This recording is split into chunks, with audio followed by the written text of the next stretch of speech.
काँग्रेसीच्या गोय प्रभारी माणिकराव ठाकरे हाचे विशीं रेव्होल्युशनरी गोवन्सचे मुखेली मनोज परबान आक्षेपार्ह विधान केल्ल्यान काँग्रेसीचे मुखेली गिरीश चोडणकरांक तिडक उक्तायली।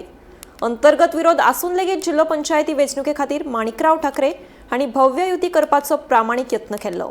अशा फुडाऱ्या विशीं अपमानकारक विधानां करप मान्य ना अशें चोडणकरान स्पश्ट केलें।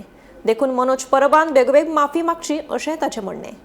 काल आरजेपीचे अध्यक्ष मनोज परब आणि आमचे इन्चार्ज श्री माणिकराव ठाकरे हांचेर जो स्टेटमेंट केलो सारको अपमानजनक आशिल्लो।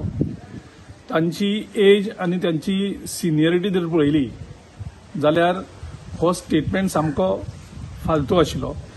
बाब माणिकराव ठाकरे एक रिस्पेक्टेड लीडर आनी फक्त महाराष्ट्रांकूच न्ही आख्खे देशांक। पयर तेलंगणाचे इलेक्शन जिखोवपाक त्यांची खूब हातभार आशिल्लो आनी जवळ जवळ 6 टर्म ते महाराष्ट्रान आमदाराची भूमिका तेणें निभयल्यात आनी महाराष्ट्राचो एक बरो होम मिनिस्टर म्हणून ताणें काम केल्लें आसा।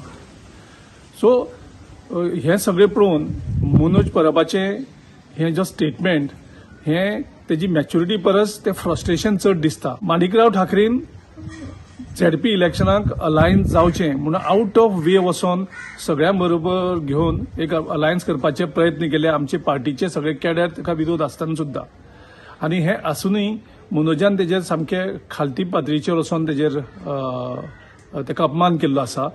आमी स्ट्रॉंगली हे कंडेम करतात आनी मनोज परबा कडेन मागता की ताबडतोब तूं हो स्टेटमेंट विथड्रॉ कर आनी माणिक ठाकरेची माफी माग।